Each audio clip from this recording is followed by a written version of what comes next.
Bem-vindos. Essa é a nossa última aula. Espero que o Senhor continue a falar aos nossos corações. Vamos orar.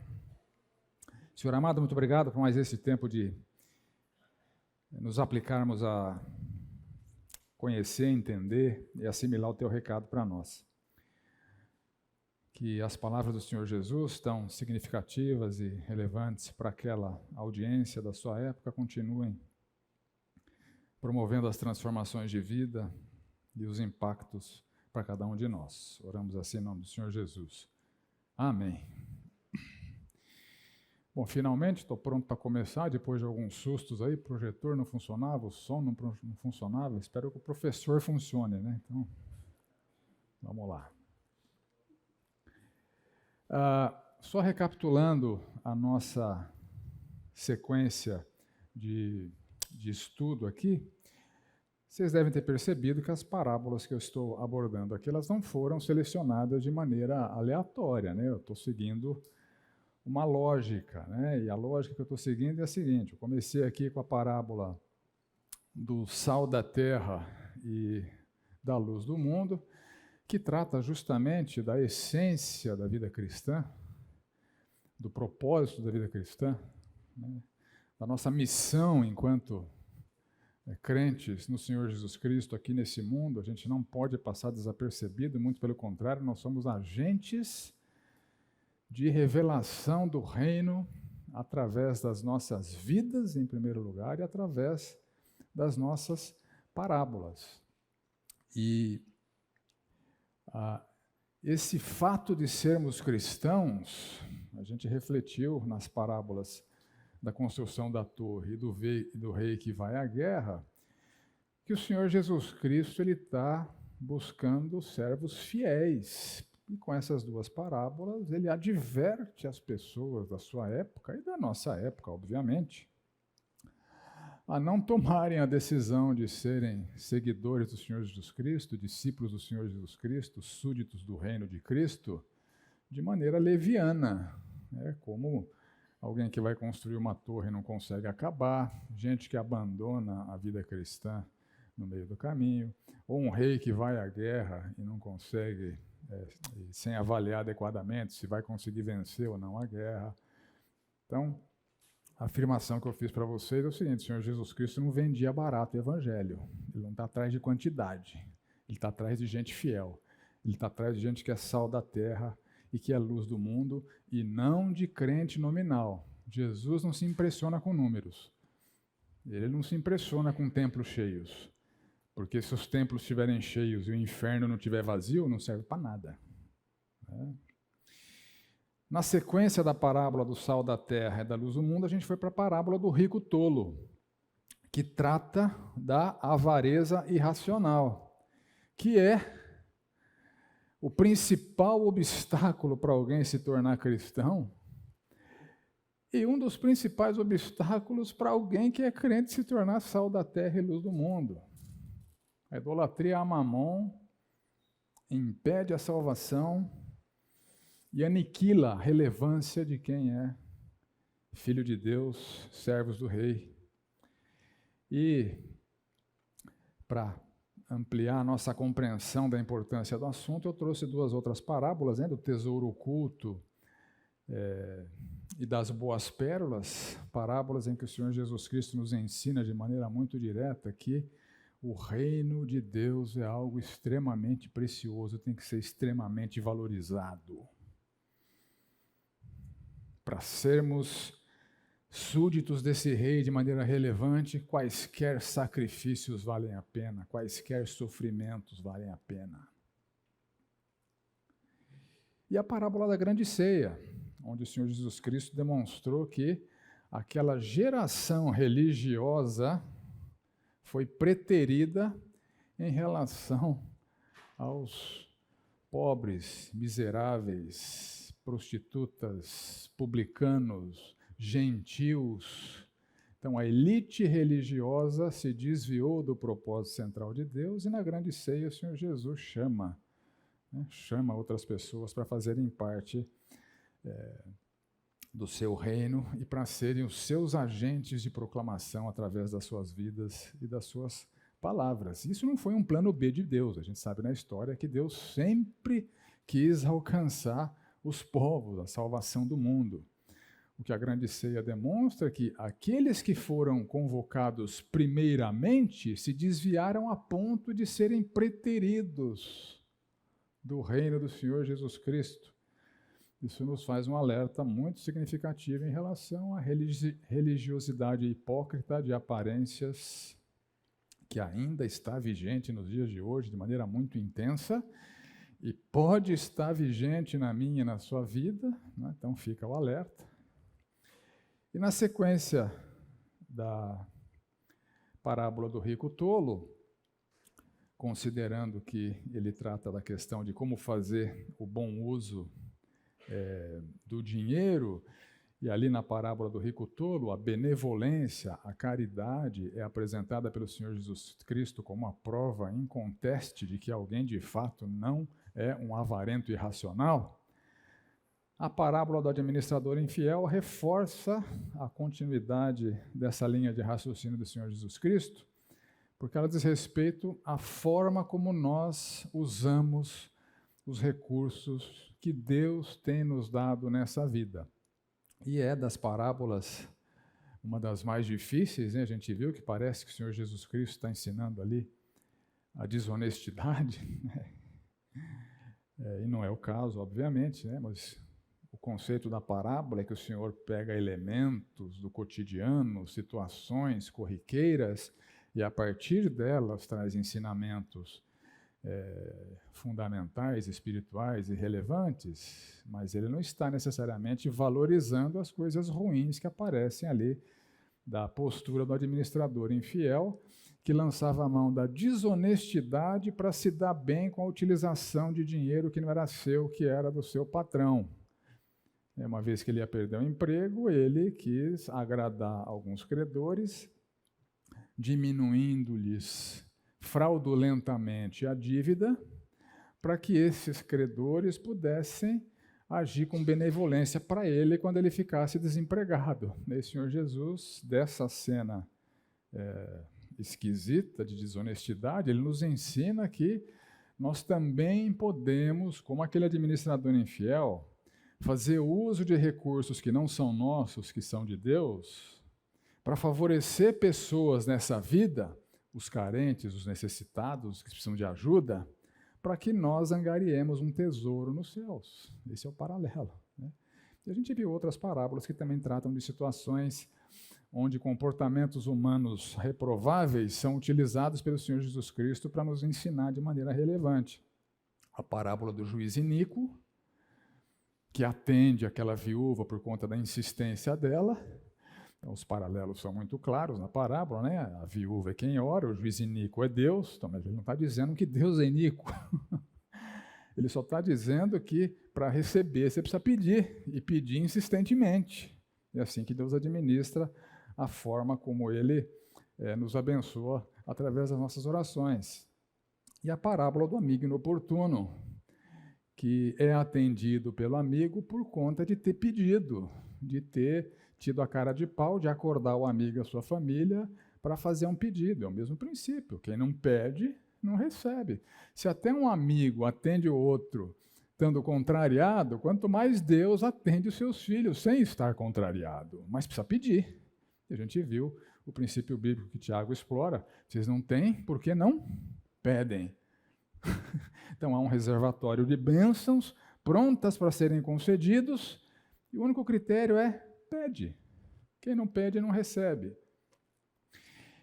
Aí nós entramos, né, finalizando a lógica do curso, na parábola dos dois devedores, que eu vou trazer também uma compreensão adicional a partir de outras parábolas que estão explorando aquilo que essa parábola está explorando, né? Então, recapitulando, né, a parábola dos dois devedores, a gente leu a parábola e o contexto da parábola ele é muito importante para a gente compreender o que está sendo dito ali.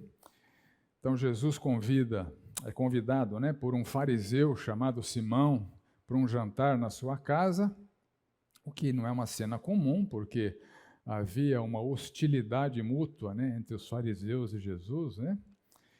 Mas houve alguns fariseus que desenvolveram alguma simpatia pelo Senhor Jesus Cristo, e houve alguns fariseus que queriam testar o Senhor Jesus Cristo. E parece ser esse o caso aqui desse camarada que chamou o Senhor Jesus para jantar na sua casa para ver qual que era de Jesus, para avaliar o comportamento do Senhor Jesus e tirar conclusões espirituais a respeito do Senhor Jesus. E a conclusão do fariseu foi que o Senhor Jesus era um embuste, era uma fraude, não era um profeta legítimo. Então Jesus toma lugar à mesa, havia outros convidados, né, como o texto nos informa. Aí uma prostituta, cara de pau, entra na casa, o texto não fala explicitamente que era uma prostituta, né? Alguém me perguntou, o Roberto me perguntou isso, né, na aula passada, mas tem sinais muito claros ali que demonstram que era, né? Uma mulher da cidade. Se Jesus soubesse quem e que tipo de mulher o está tocando, então ela era uma prostituta com uma boa dose de certeza, né? Então ela se infiltra ali. Tem aquela cena em que ela, a partir de um valioso frasco de perfume que ela tinha, e que era significativo para ela, era uma forma de poupança, né? Aquilo valia muito dinheiro, né? Ela tinha gasto bastante naquele material, naquela mercadoria, e ela, antes de aplicar o perfume nos pés sujos, fétidos, né? Impregnados de poeira grudada em suor do Senhor Jesus Cristo, tem aquela cena chocante, né? Se a gente imagina a cena hoje, ela nos choca, né? Aquelas pessoas vendo aquela cena seguramente ficaram chocadas, né? Aquela mulher chorando copiosamente, aquela abundância de lágrimas lavou os pés do Senhor Jesus Cristo. E antes de aplicar o unguento, o perfume, ela enxugou os pés do Senhor Jesus Cristo, não com a sua roupa, mas com os seus cabelos. Um ato de extrema auto-humilhação de alguém absolutamente indigno diante do Deus encarnado. E aquele choro revelava o seu pesar por conta da sua pecaminosidade, o seu sofrimento de não estar em obediência ao Rei dos Reis, Senhor dos Senhores, o Filho de Deus, e beijou, ungiu os pés do Senhor com perfume. Esse ato foi reproduzido depois, um pouquinho antes da morte do Senhor Jesus Cristo, já em Betânia, prestes a entrar em Jerusalém para ser morto, crucificado, ali em Betânia, na casa de uma outra pessoa, que coincidentemente também chamava Simão, era um leproso, né? Maria reproduz essa cena que foi eternizada por essa prostituta, né? Aquele ato de extrema devoção e honra ao Senhor Jesus Cristo, Maria quis reproduzir ali, reproduziu, né? Então, entendendo a atitude da prostituta, extrema ousadia, ela era odiada, seguramente seria hostilizada, se não fosse a presença do Senhor Jesus Cristo, ela seria hostilizada naquele ambiente, disposta ao risco e se humilhando voluntariamente para estar ali aos pés do Senhor Jesus, honrando o Senhor Jesus, humilhou-se diante do Senhor Jesus e dos presentes, né? Não fez a menor questão de dar alguma manutenção na sua reputação, que já era muito ruim.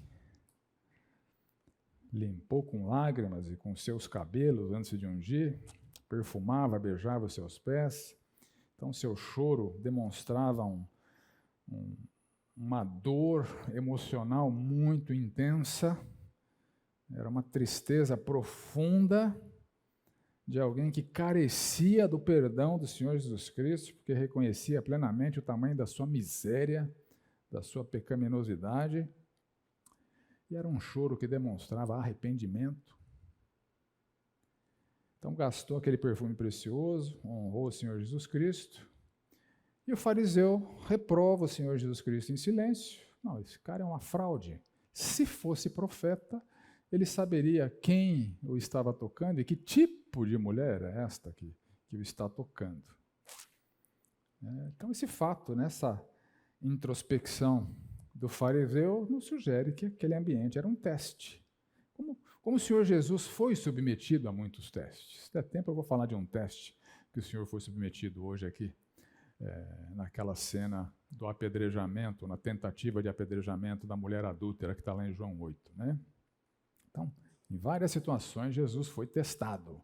E aqui, aparentemente, era um teste. Então, aquele fariseu que achava que o Senhor Jesus não soubesse quem era e que tipo de mulher que era que o estava tocando, Jesus, conhecendo o seu coração, onisciente que era, Deus que era, e aborda o fariseu: Simão, tenho uma coisa para te dizer. E o fariseu, dissimulado, né, que já tinha concluído que Jesus era uma fraude, ele trata Jesus: mestre, pode falar, né? Aí vem a parábola. Então essa é a cena que precede a parábola. Então a parábola conta de um credor que possuía 2 devedores. Um devedor devia 500 denários, o outro devedor devia 50 denários. Né?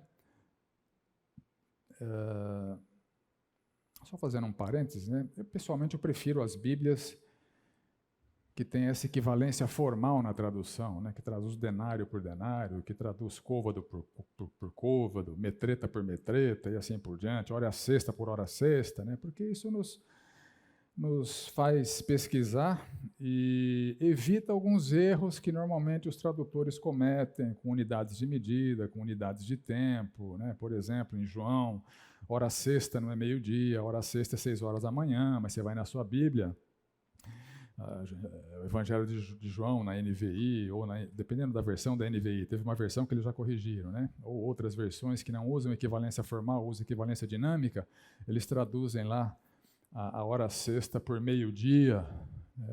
Meio-dia Jesus estava diante de Pilatos, né? Enfim, não era porque ele foi crucificado, segundo Marcos, às 9 horas da manhã. Então, hora sexta em João é 6 horas da manhã, e não meio-dia. Enfim, é uma dica aí. Prefira as Bíblias de equivalência formal, que ela não interpreta as unidades de medida. Então, denário, conceitualmente, não há uma forma muito exata da gente fazer uma conversão. O conceito do denário um denário pagava um trabalhador por um dia de trabalho. Então, quando você paga trabalhador não especializado, né? Tá, quanto você paga aí um jardineiro, quanto você paga uma faxineira, quanto você paga uma passadeira, enfim, ou um outro tipo de cálculo que pode ser feito. Quanto é o salário mínimo? Quanto é o salário mínimo hoje? 1.000 e... Hã? Divide por 20 dias de trabalho, quanto dá? Alguém mais inteligente que eu aí, por favor? Hã? 70 e poucos reais? Vai, 100 reais para arredondar, vai. 100 reais para arredondar. Então, e guarda aí, né? Nossa referência da aula vai ser 100 reais, porque mais para frente o denário, se der tempo, vai aparecer de novo, né? Um devia 500 denários, vezes 100.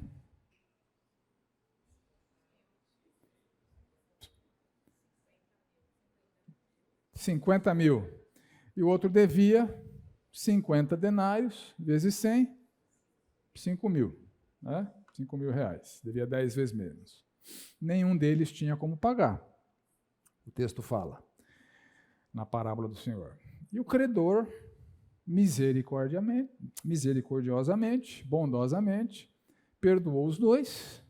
Aí Jesus faz a pergunta para o fariseu, e aqui está o ponto de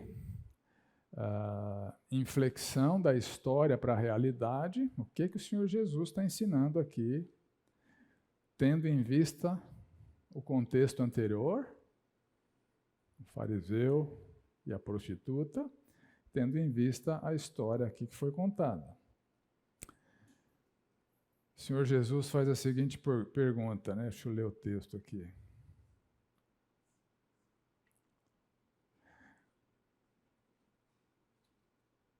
O credor perdoou a dívida de ambos. Qual deles, portanto, o amará mais?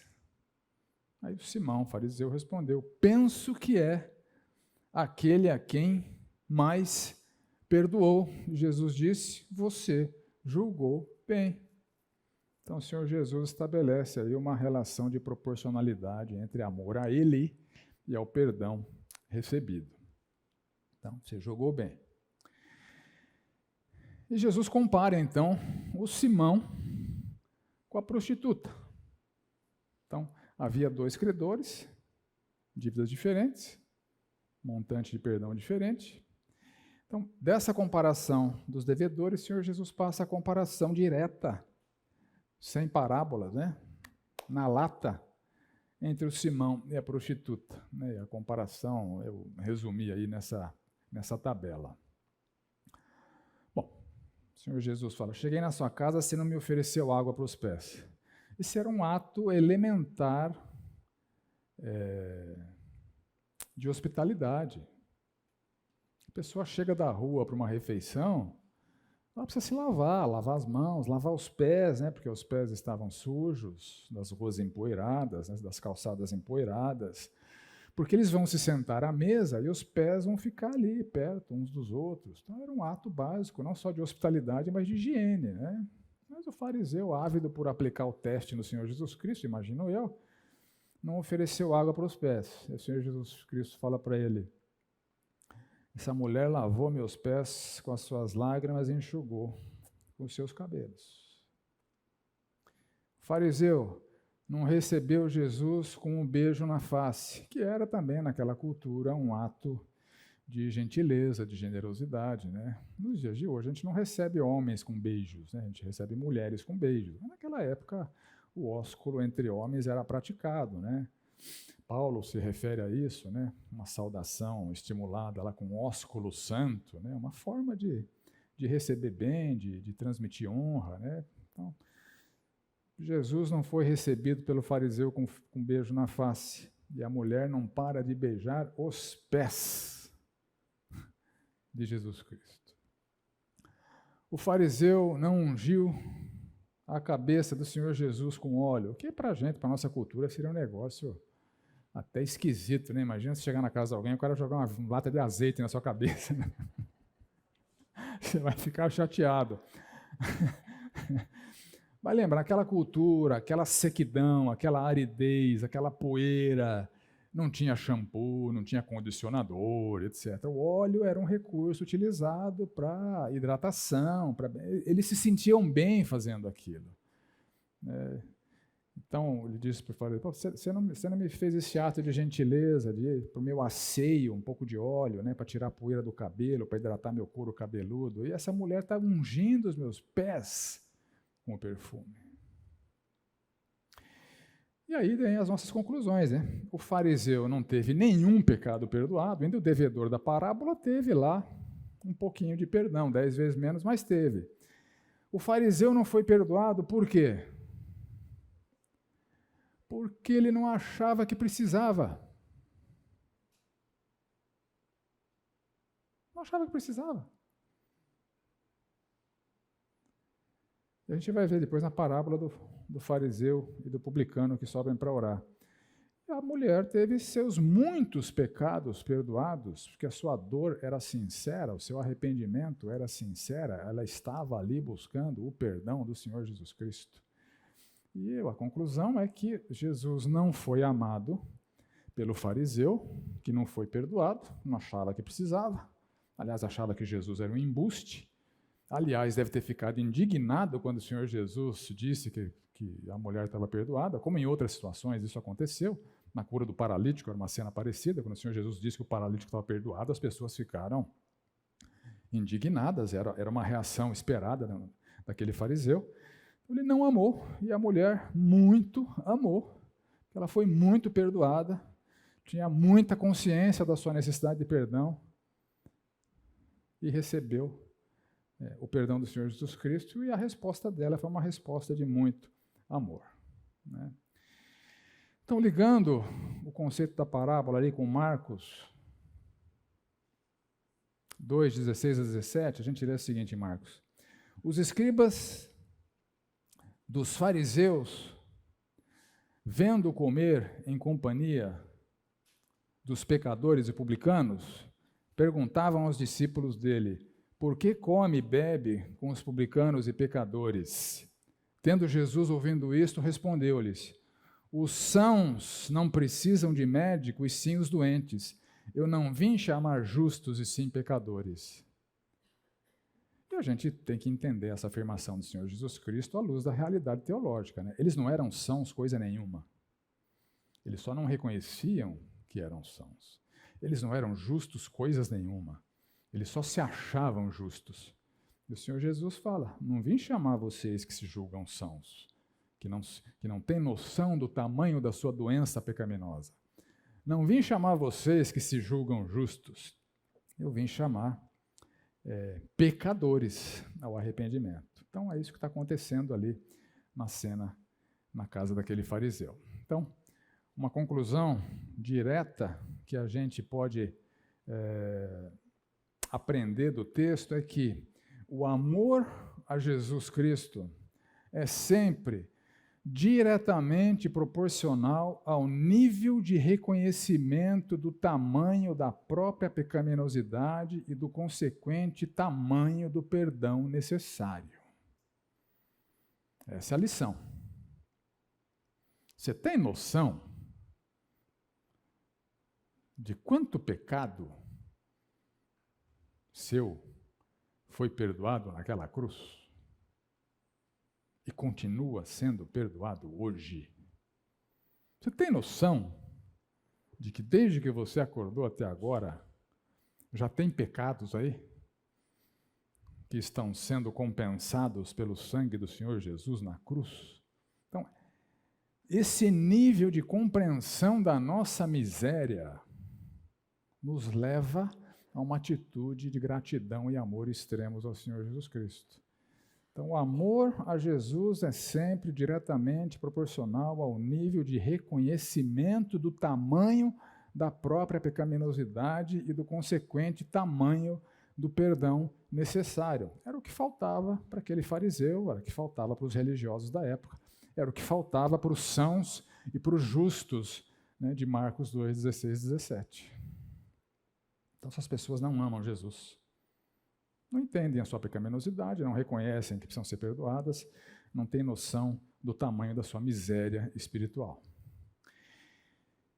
E, derivando dessa afirmação, desse reconhecimento, né, dessa compreensão, o nível de reconhecimento do tamanho da própria pecaminosidade e do consequente tamanho do perdão necessário é inversamente proporcional à autoestima ou altivez religiosa.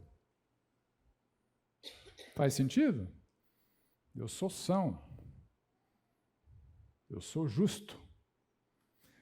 Não pense que essa atitude repulsiva ao Senhor Jesus Cristo, ela é restrita àquela época. A gente vai explorar isso. A gente pode estar incorrendo no mesmo pecado de altivez, de autoestima religiosa. E tem sinais na nossa vida que isso está se manifestando. E se estiver se manifestando, está comprometendo o nosso amor ao Senhor Jesus Cristo. Ou seja, quanto mais bonzão eu acho que eu sou, menos o Senhor Jesus Cristo é significativo para mim. Simples assim.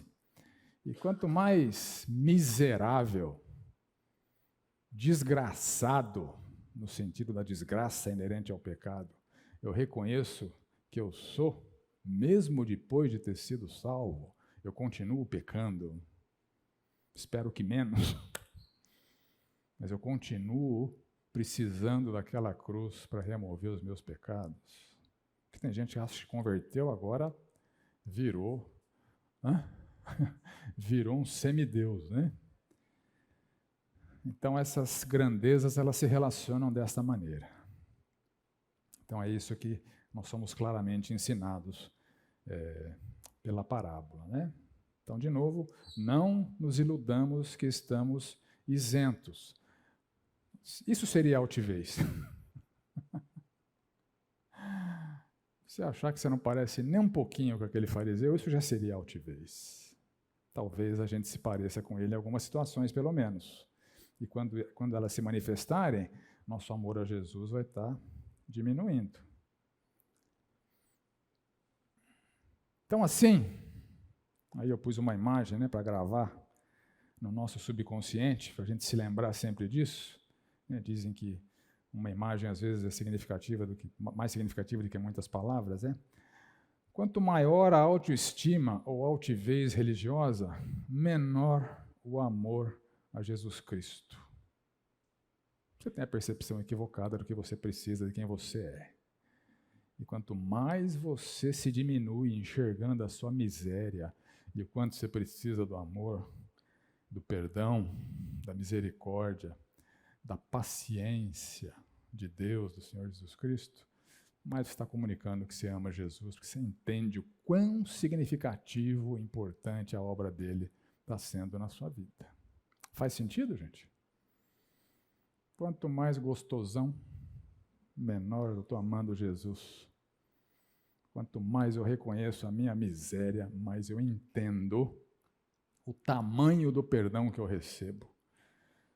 E a resposta a essa compreensão é amor. Como eu amo Jesus, porque ele fez por mim tanto que eu não merecia nada disso. Fala, Fernandinho. 2 Coríntios 12.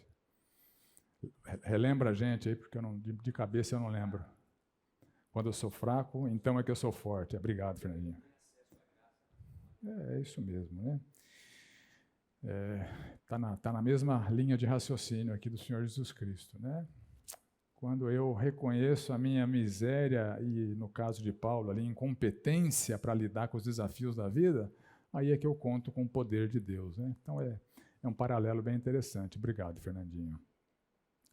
Então aqui a gente está tratando dessa autoestima religiosa, né, dessa autoconsideração. Poxa, eu sou um cara maduro, né?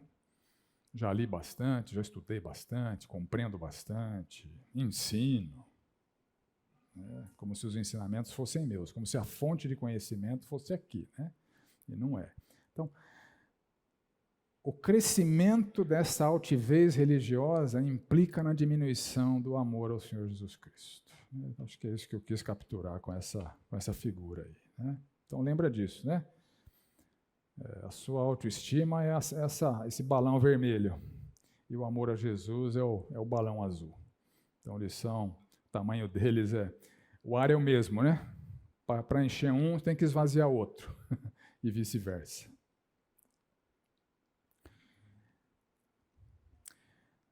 Então, esses conceitos de reconhecimento da própria pecaminosidade e do perdão recebido, e da autoestima, da altivez religiosa, então nos conduzem às duas próximas parábolas, que é a parábola do fariseu e do publicano e a parábola do credor incompassivo. O sinal bate que hora? 10:10. Então vamos começar aqui. Fariseu e publicano. Uma parábola bem conhecida. Seguramente todos já se depararam com ela, ali em Lucas 18. E ao mesmo tempo uma parábola em que a gente não se identifica com o fariseu, em geral. Não. Hoje em dia eu sou diferente, eu sou muito melhor que aquele fariseu. Olha só, autoestima religiosa, né? Vamos ler a parábola ali, Lucas 18, de 9 a 14. Jesus também contou esta parábola para alguns que confiavam em si mesmos por se considerarem justos e desprezavam os outros. 2 homens foram ao templo para orar. Um era fariseu, o outro era publicano. O fariseu ficou em pé e orava de si para si mesmo desta forma: ó Deus, graças te dou, porque não sou como os demais homens, roubadores, injustos e adúlteros, nem ainda como este publicano. Eu jejuo 2 vezes por semana, dou o dízimo de tudo o que ganho. O publicano, estando em pé, longe, nem mesmo ousava levantar os olhos para o céu, mas batia no peito, dizendo: Ó Deus, tem pena de mim, que sou um pecador. Digo a vocês que este desceu justificado para sua casa e não aquele, porque todo o que exalta será humilhado, mas todo o que se humilha será exaltado. Então, o contexto desta parábola é o seguinte: a parábola, se você reparar aí na sua Bíblia, ela está logo após a parábola do juiz iníquo, né? Que trata da questão da importância da oração perseverante. Né? E a moral da história ali era: se até um juiz iníquo atende um pedido de justiça por causa de uma viúva que poderia se tornar inconvenientemente insistente, quanto mais Deus, que é justo, atenderá nossas orações perseverantes que clamam por sua justiça em nossas vidas. E aí o Senhor Jesus emenda com a oração do fariseu e do publicano, para nos dizer que é o seguinte: olha, tem orações apropriadas e tem orações inapropriadas. Então, embora as orações sejam mandatórias e importantes, nós devemos praticá-las, nem toda oração é aceitável por Deus. Se a oração estiver permeada por essa autoestima, altivez religiosa, é o que aconteceu com o fariseu, orava de si para si mesmo. Não é uma oração aceitável a Deus. É importante orar. Agora, vejam bem o que vocês estão orando, né? Essa é a moral da história das duas parábolas. Né? Então, o contexto aqui, Jesus está comparando, ou Jesus está ensinando através da comparação entre dois indivíduos absolutamente contrastantes entre si. Né? Um fariseu e um publicano. A gente sempre se depara com esses grupos quando a gente está lendo a Bíblia. Né? Então, vou contar um pouquinho para vocês, talvez eu enriqueça um pouquinho o que você sabe sobre um fariseu. Né? Quem eram os fariseus? Quem você diz que eram os fariseus? Oi?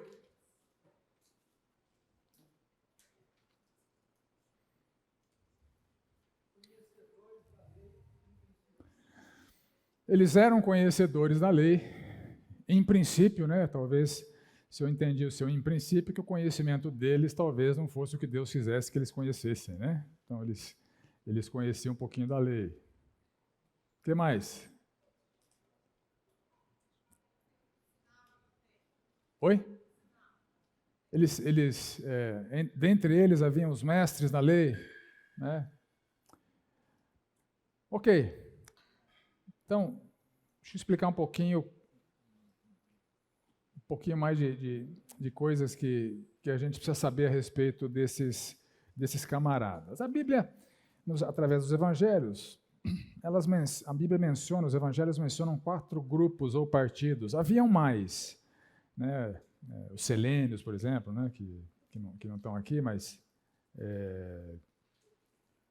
a Bíblia faz menção de 2 grupos políticos, os herodianos e os zelotes.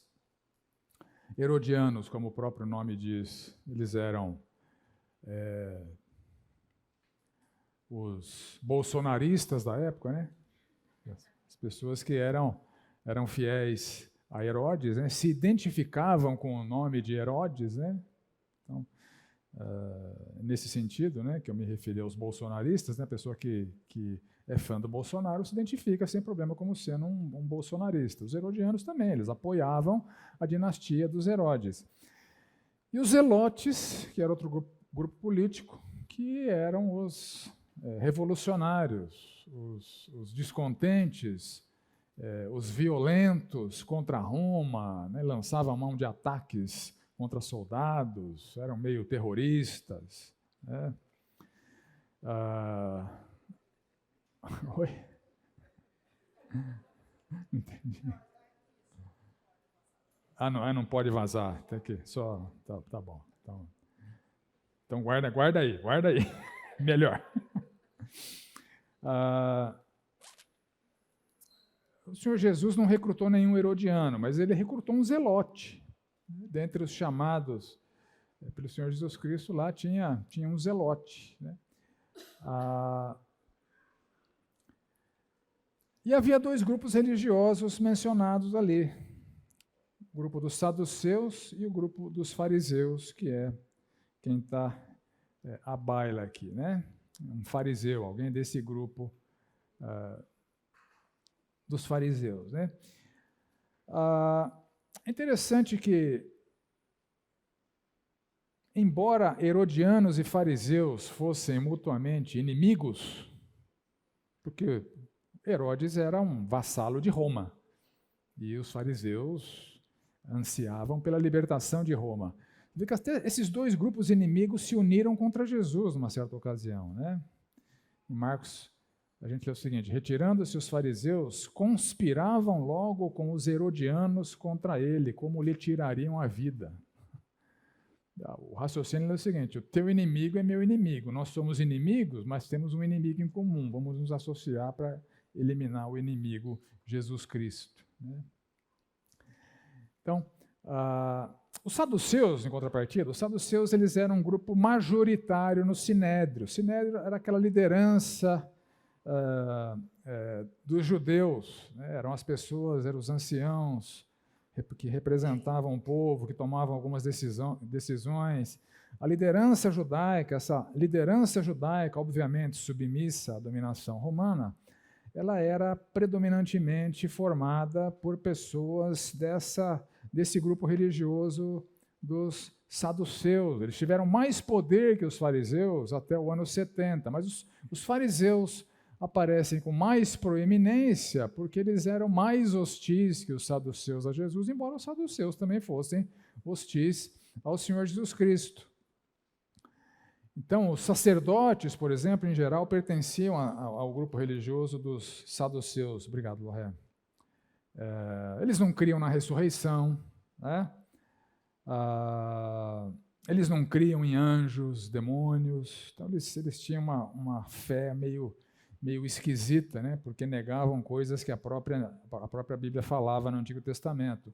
E eles nem reconheciam nenhum escrito além da Torá, dos 5 livros de Moisés, como sendo significativos. Eles não davam bola para os profetas, não davam bola para salmos, não davam bola para os livros de sabedoria. Para eles era a lei, né? A Torá ali, os 5 livros de Moisés. Já os fariseus reconheciam todo o Antigo Testamento como escritura sagrada, eles conheciam muito bem aquela escritura sagrada. Os escribas eram dos fariseus. O texto de Marcos que eu li falou isso, né? Os escribas dos fariseus. Então, eles se aplicavam na conservação da escritura sagrada, né? Os escribas eram fariseus que tinham essa ocupação de preservar o texto sagrado, fazendo cópias. Eles acreditavam na ressurreição.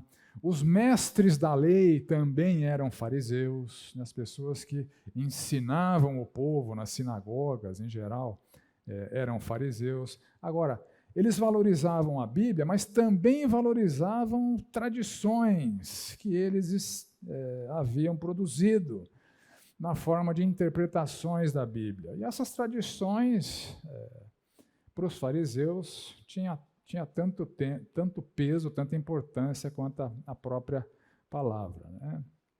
Eram legalistas, extremamente zelosos dessas suas tradições, e eles são os precursores do judaísmo moderno. Depois do ano 70, em que o templo foi destruído, Jerusalém foi destruída, eles ganharam uma força religiosa muito grande e os judeus ortodoxos modernos, eles são derivados desse grupo aqui dos fariseus, né? Se você olhar para Mateus 23, eu não vou fazer isso aqui por conta do tempo, né?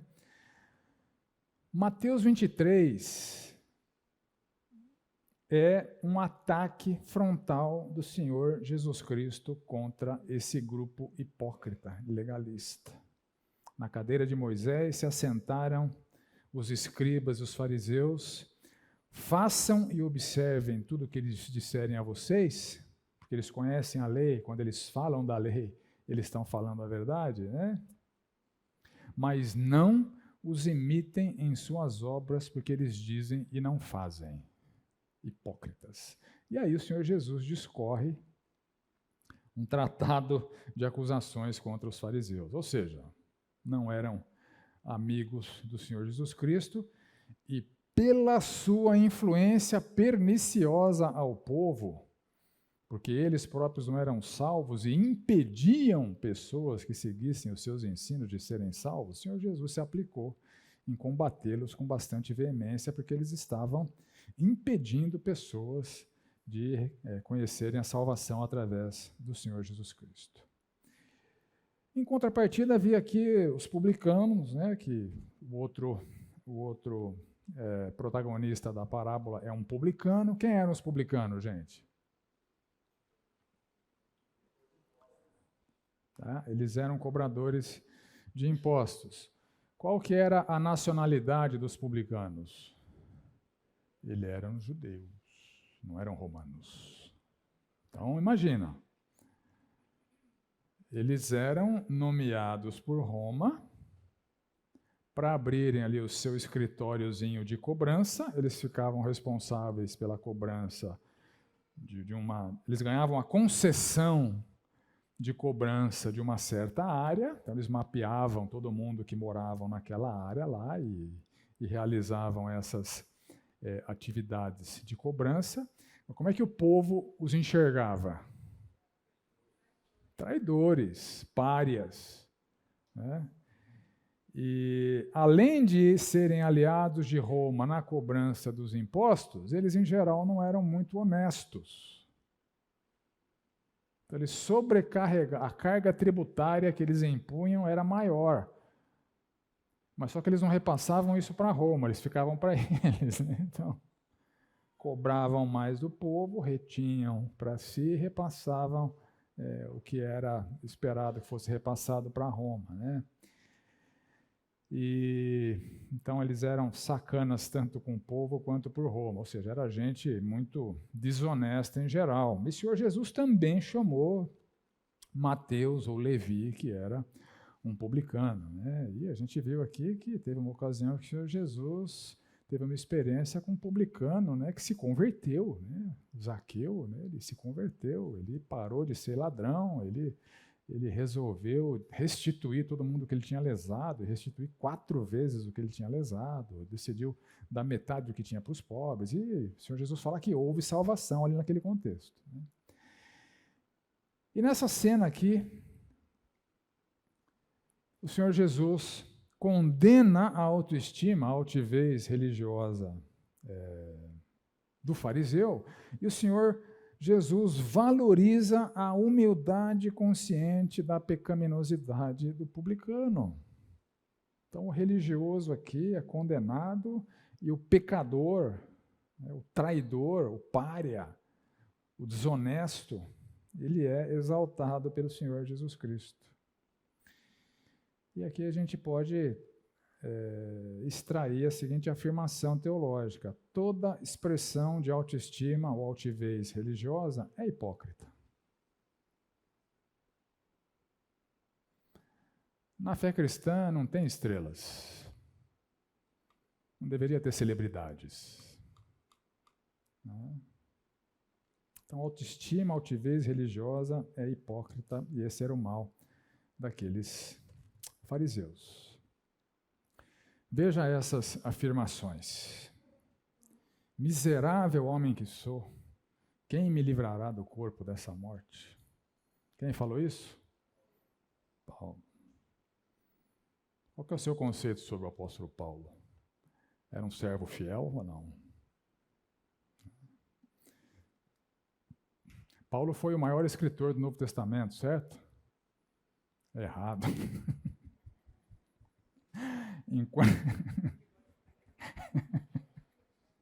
Em quantidade de obras, sim, mas em volume foi Lucas, né? Atos e Lucas é maior do que os escritos de Paulo. Mas, enfim, em variedade de obras e em conteúdo doutrinário do cristianismo, Paulo é o grande instrumento de Deus para que nós tenhamos hoje o que nós temos, né? Em termos de doutrina, etc.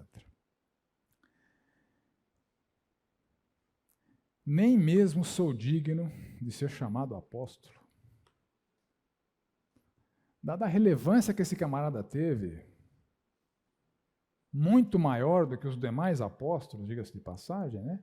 Nós temos texto de Pedro, que era apóstolo, nós temos texto de Mateus, que era apóstolo, mas de João, né? Mas o volume teológico de Paulo, né? A vida que esse camarada levou de missionário, de evangelista, né?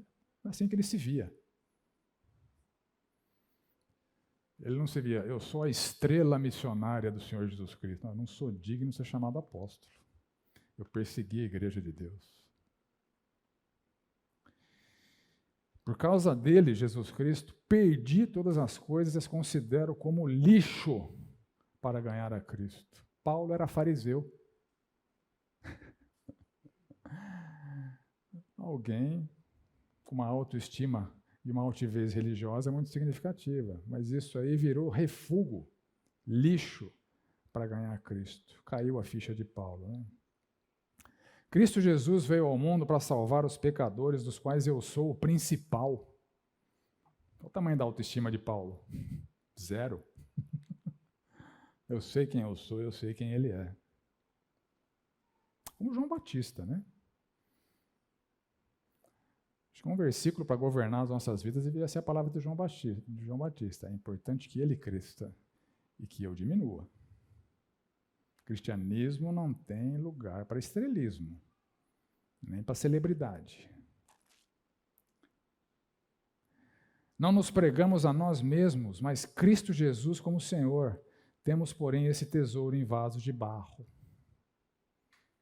E muitos autores se posicionam como a fonte do conhecimento. Eles não são fonte de conhecimento. O conhecimento é do Senhor Jesus Cristo, né?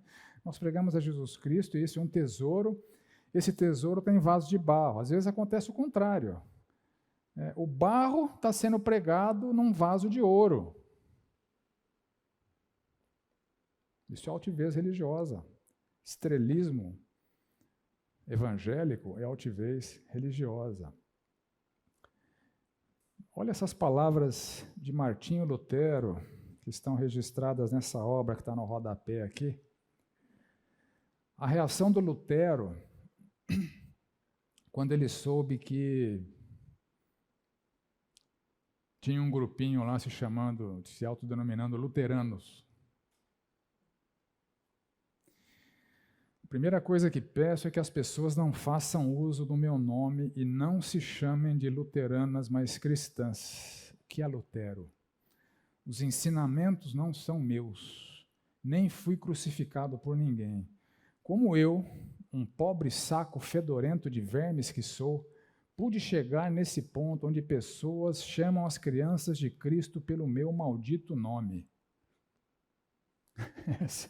Essa é a opinião do Lutero sobre os luteranos. Eu chego a pensar que o Calvino diria a mesma coisa. Eu não sou calvinista, tá? Nem gosto dos ensinamentos dele. Ou que o Armínio diria a mesma coisa. Porque eram pessoas fiéis, né? Nas suas divergências teológicas, até onde se sabe das suas vidas, eles eram pessoas fiéis, né?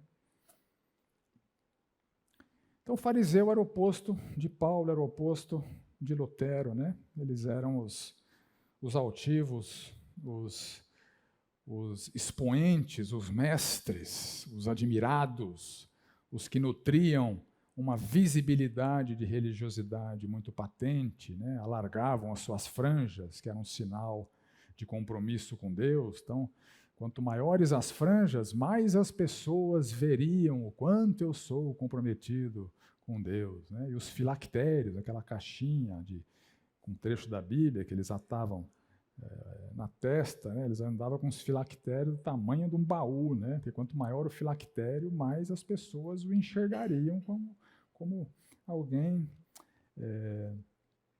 religioso. E de novo, né, longe de nós pensar que isso não nos atinge. É contra isso que eu estou falando aqui para mim e para vocês, né?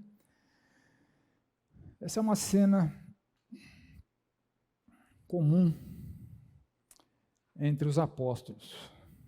Por exemplo, em Lucas 9,46, eles falam o seguinte: levantou-se entre eles, os 12, uma discussão sobre qual deles seria o maior.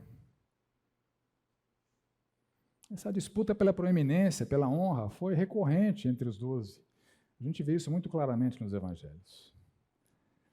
Era uma disputa contínua. Em certa ocasião, Tiago e João, 2 irmãos, ávidos por essa superioridade honrosa, chegaram a levar a mãe para pedir para o Senhor Jesus Cristo uma honraria maior nos céus. Manda que no teu reino esses meus 2 filhos se assentem, um à tua direita e o outro à tua esquerda. E quando os outros 10 discípulos ouviram isso, ficaram indignados. Por quê? Porque eles queriam estar sentados lá. Essa era a razão da indignação. No final da vida de Jesus, durante a última ceia, o Senhor Jesus comunica que um deles o trairia, o venderia, o entregaria. E aquela informação inesperada ali naquele ambiente, era a última ceia, enfim. O texto de Lucas fala o seguinte, então começaram a perguntar, no verso 23, então começaram a perguntar entre si qual deles seria o que estava para fazer isso. Quem é esse pária, esse maldito, esse traidor? No verso 23. No verso 24, houve também entre eles uma discussão sobre qual deles parecia ser o maior. Na última ceia. Então, a tentativa de descobrir quem era o pior, o traidor, o maldito, já se converteu rapidamente em uma disputa por descobrir quem era o melhor. Quem era o mais próximo, quem era o que conhecia mais, e assim por diante. Nesse ambiente, Pedro chega a dizer o seguinte, mesmo que eu tenha que morrer ao seu lado, jamais o negarei. E todos os outros discípulos disseram o mesmo. Aí no verso 50 fala o seguinte, então todos o abandonaram. Então os bambambãs, os que queriam descobrir quem era o mais importante, o mais fiel, o melhor, o mais próximo, todos prometeram fidelidade absoluta até a morte, todos o abandonaram. E o Senhor Jesus, durante a ceia, diante daquela disputa pela superioridade, o Senhor Jesus apresenta a sua didática, que tem tudo a ver com o texto que nós estamos lendo aqui, do fariseu e do publicano. Jesus levantou-se da mesa, tirou sua capa, colocou uma toalha em volta da cintura, depois disso derramou água numa bacia e começou a lavar os pés dos seus discípulos, enxugando-os com a toalha que estava à sua cintura. Lavar os pés dos outros, gente, era uma atitude extremamente indigna, normalmente relegada aos escravos, às pessoas sem importância. Era indigno lavar os pés de alguém. O Senhor Jesus, o Rei dos Reis, o Senhor dos Senhores, às vésperas da sua morte, algumas horas de morrer, depois de ter investido mais de 3 anos na vida desse homem, ele tinha diante de si um traidor miserável que o venderia por 30 moedas de prata, porque era um avarento irracional, e tinha 12 batalhadores pela proeminência que juraram fidelidade até a morte e que o abandonaram cabalmente assim que se sentiram ameaçados. Parecia um ministério extremamente fracassado.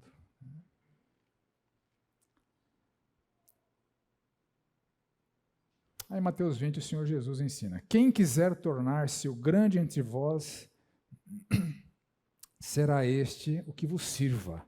E quem quiser ser o primeiro entre vós, será o vosso servo. Tal como o Filho do Homem, que não veio para ser servido, mas para servir e dar a sua vida em resgate por muitos. Então, o princípio que o Senhor Jesus espera de cada um de nós é esse, de enxergar que há uma infinita superioridade da subserviência em relação à proeminência. Vida cristã é lugar de buscar subserviência e não proeminência. É nojento buscar proeminência na vida cristã. É nojento querer projeção e holofotes às custas de, como Lutero disse, ensinamentos que não são nossos, conteúdos que não são nossos, e do sacrifício na cruz que não é nosso. Então, há uma infinita superioridade da subserviência sobre a proeminência. O mundo vai nos dizer que subserviência é ruim, é ridícula. Mas o Senhor Jesus Cristo nos afirma que Ele espera de cada um de nós a subserviência. E ele manda isso em Filipenses: não façam nada por interesse pessoal ou vaidade, mas por humildade, cada um considerando os outros superiores a si. Esse ideal cristão, na nossa cultura, pode ser classificado até como patético. Mas é a virtude esperada. Você considera o outro superior a você, a sua esposa superior a você, seu marido superior a você, seu irmão superior a você, e assim por diante. Esse é o ideal cristão. Subserviência infinitamente superior à proeminência.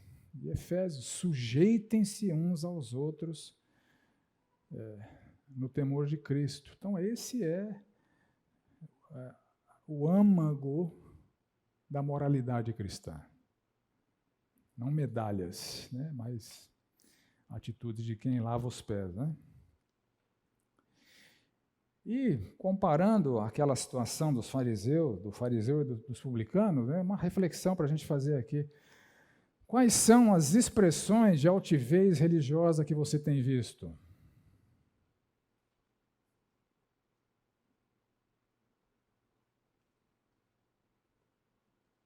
Ou não tem visto?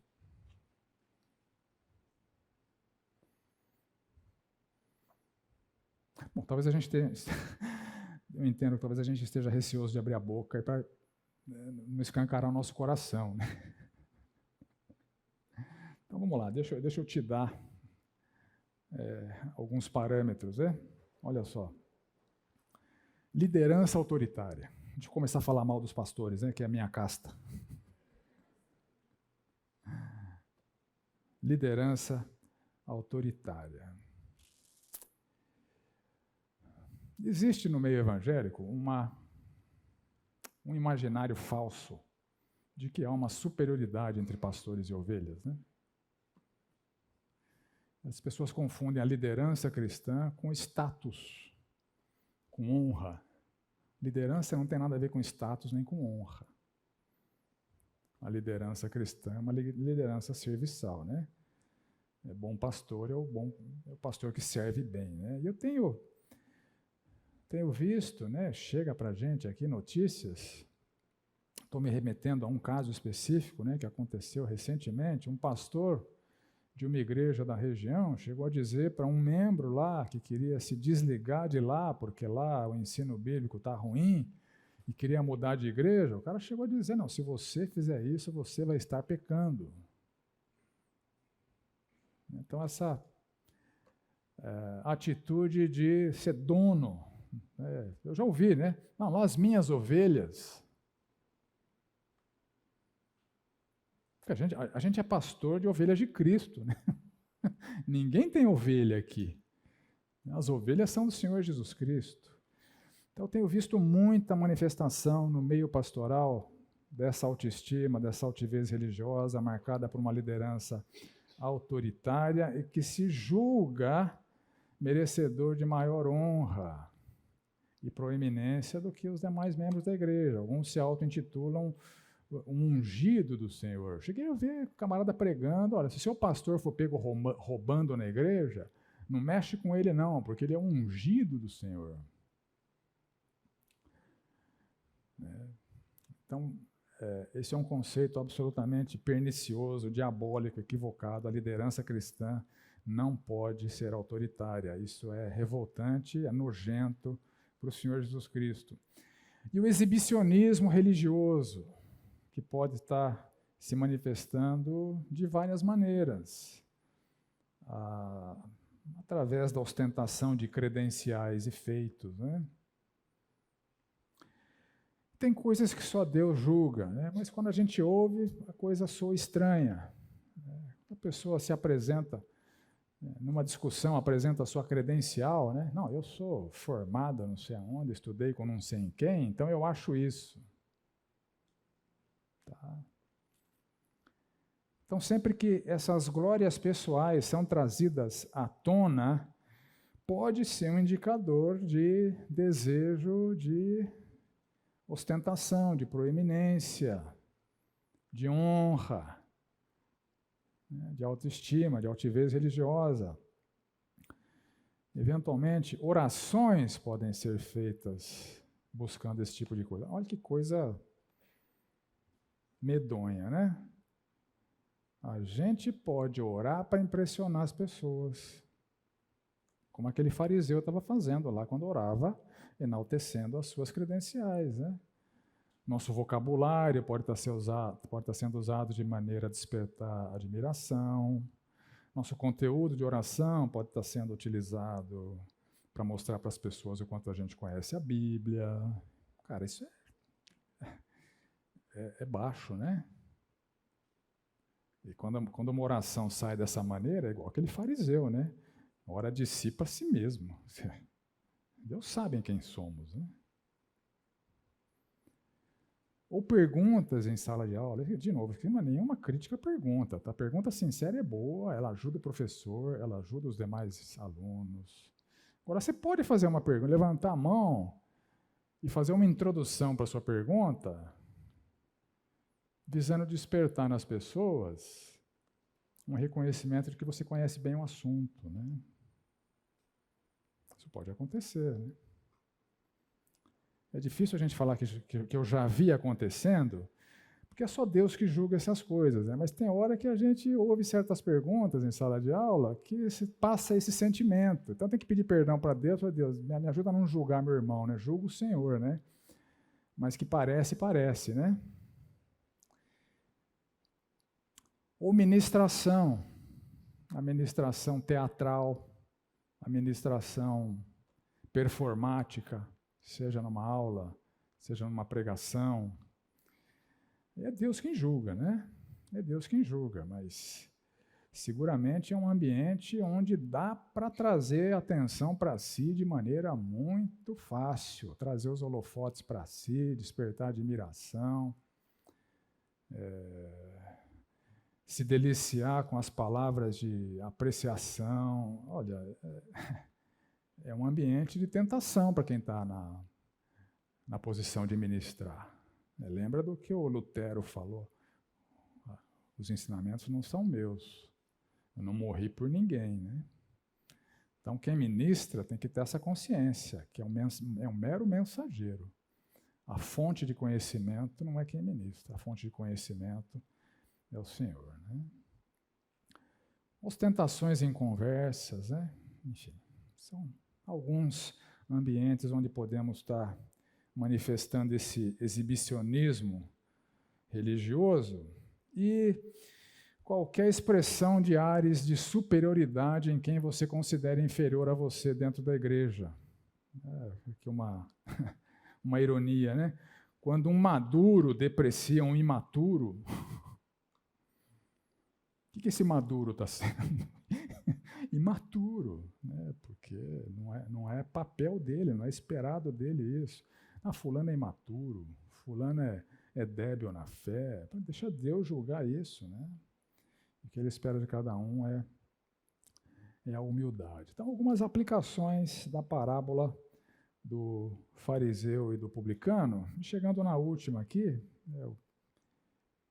acho que vai dar tempo, né? A parábola do credor incompassível que está ali em Mateus 18. Olha só. Vamos ler do verso 15 em diante, para a gente entender o contexto. Se o seu irmão pecar contra você, vai e repreenda-o em particular. Se ele ouvir, você ganhou o seu irmão, mas se não ouvir, leve ainda com você uma ou duas pessoas, para que pelo depoimento de 2 ou 3 testemunhas toda a questão seja decidida. Se ele se recusar a ouvir, essas pessoas exponham o assunto à igreja Se ele se recusar a ouvir também a igreja, considera-o como gentil e publicano. Em verdade lhes digo que tudo que ligarem na terra terá sido ligado nos céus, e tudo que desligarem na terra terá sido desligado nos céus. Em verdade também lhes digo que, se 2 de vocês sobre a terra concordarem a respeito de qualquer coisa que vierem a pedir, isso lhes será concedido por meu Pai que está nos céus. Porque onde estiverem 2 ou 3 reunidos em meu nome, aí estou no meio deles. Então Pedro, aproximando-se, perguntou a Jesus: Senhor, até quantas vezes meu irmão pecará contra mim que eu perdoe? Até 7? Jesus respondeu: não digo a você que perdoe até 7, mas até 70 vezes 7. Por isso, o reino dos céus é semelhante a um rei que resolveu ajustar contas, aí a parábola, né? Com os seus servos, e passando a fazê-lo, trouxeram-lhe um que lhe devia 10.000 talentos.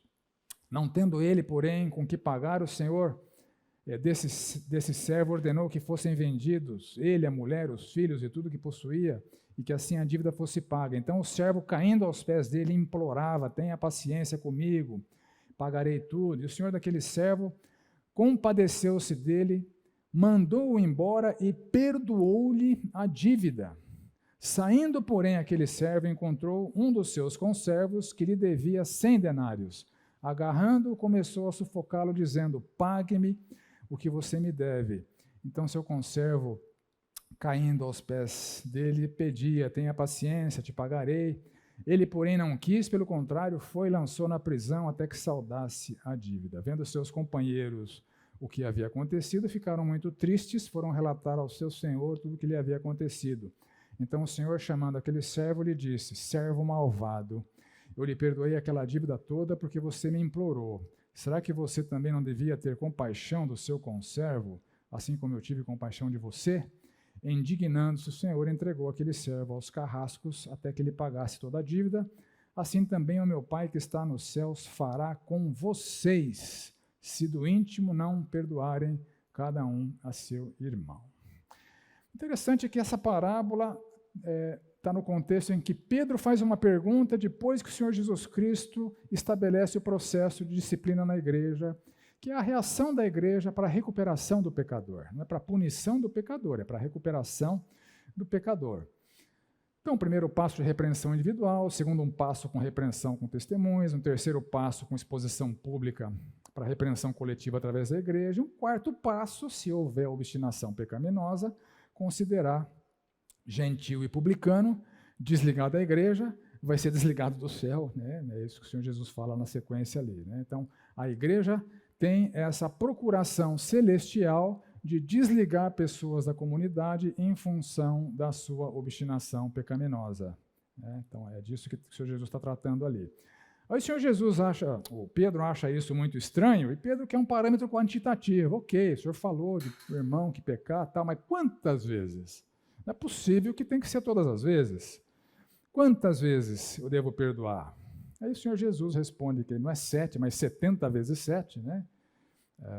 E conta essa parábola, que trata do tamanho do perdão recebido versus o tamanho do perdão concedido. Então, um contraste entre o que é recebido e o que é concedido. Na parábola, recebido muito, concedido 0. Então, daquele rei devia 10.000 talentos. Um talento, aí os matemáticos de plantão aí que me ajudem, né? Um talento valia 6.000 denários. Um denário, a gente chegou aqui a um consenso que seria 100 reais, né? Então, se um talento vale 6.000 denários, se eu não errei nos zeros aqui, um talento valeria... Não é denário, né? Isso. Esse é o cálculo. Está errado aqui, depois eu corrijo, né? Então, era uma dívida muito grande. Então, alguém devia 10.000 talentos. Se um talento é 6.000 denários, a pessoa devia 60.000 denários. Né? Se cada denário vale 100 reais, a pessoa devia 60 milhões, né? 60 milhões de denários. Se cada denário vale 100... denários, né? Um talento, 6.000 denários. A pessoa devia 10.000 talentos. Então, aqui é não, de denários, né? Se um talento é 6.000 denários e a pessoa devia 10.000 talentos, ela devia 60 milhões de denários. Se cada denário vale R$100, a pessoa devia 6 bilhões, né? Era mais ou menos o Jeff Bezos devendo para o Elon Musk, né? Era nesse nível a dívida, né? E o Senhor Jesus faz isso de maneira intencional. O tamanho da dívida aqui é importante. Então ele não tinha como pagar, foi perdoado, e ele foi cobrar violentamente uma dívida de 100 denários. E o devedor não tinha como pagar e foi preso. Bom, a moral da história é muito óbvia, né? Vamos lá. Perdão. Vou pulei um slide aqui. Como alguém muito perdoado pode não perdoar? É disso que trata a parábola. Quem que devia os 100 bilhões para Deus? Nós, cada um de nós. Se nós recebemos o perdão de Deus, não perdoar alguém é ofensivo para Deus. Esse é o ensinamento da parábola de maneira muito clara. Então, o que significa alguém querer desfrutar do perdão sem conceder o perdão? Como aquele camarada que foi perdoado dos 6 bilhões de reais fez. Ele quer o perdão, mas ele não quer dar perdão.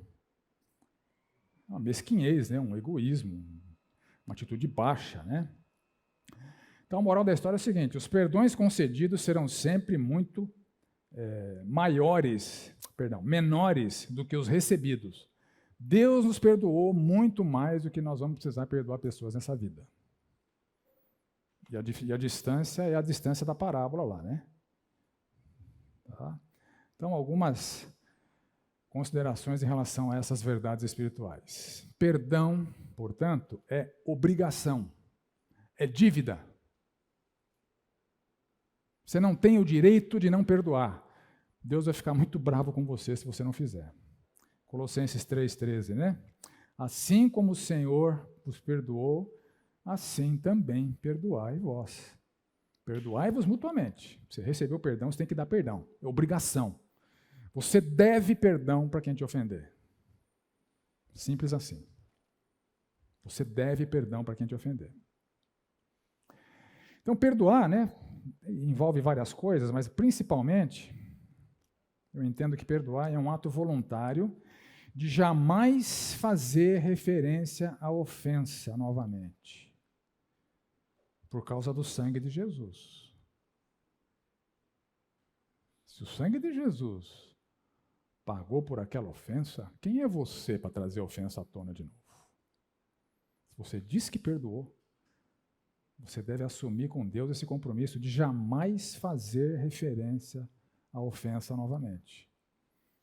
E se você não perdoou, você vai se ver com Deus. Então, perdão é passar por essa realidade aqui. Jamais traga o assunto à tona novamente. Porque tem gente que perdoa, mas na primeira briga joga na cara do outro, né? Violações evidenciam a ilegitimidade do perdão concedido. E essas violações, trazer acusações supostamente já perdoadas, se a gente fizer isso, a gente está se identificando com quem? Com o diabo. O acusador é o diabo. É uma atitude diabólica. Você dizer que perdoou e trazer de novo essa ofensa à tona, você está sendo diabólico. O diabo é o acusador. O diabo acusa aqueles por quem o Senhor Jesus Cristo morreu. Então não façamos a mesma coisa. Outra consideração, o perdão é medicinal. Perdoar faz bem. Olha o texto de Efésios. Longe de vós toda amargura, cólera, ira, gritaria, blasfêmias, assim como toda malícia. Antes, sede uns para com os outros benignos e compassivos, perdoando-vos uns aos outros, como também Deus em Cristo vos perdoou. Assim, a falta do perdão uns aos outros, como também Deus em Cristo nos perdoou, vai produzir em nós amargura, cólera, ira, gritaria, blasfêmia, malícia. Perdão é medicinal, faz bem para você, faz bem para mim. Outra consideração, a misericórdia recebida deve obrigatoriamente ser distribuída. Sede misericordiosos, como também é misericordioso o vosso Pai. Misericórdia é quando Deus não nos trata da maneira como nós deveríamos ser tratados. Quando eu peco, eu mereço punição, castigo. Se isso não acontece pelas conquistas do Senhor Jesus Cristo, é um ato de misericórdia. O que ele está dizendo é o seguinte: vocês receberam misericórdia. Tratem de ser misericordiosos. Simples assim. E, finalmente, um texto inquietante, o perdão é removido de quem não perdoa. Se não perdoardes, também vosso Pai Celestial não vos perdoará.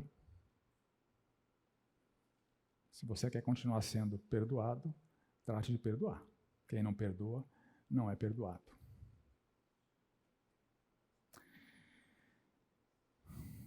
Ok, senhores e senhoras, concluindo o nosso curso, né?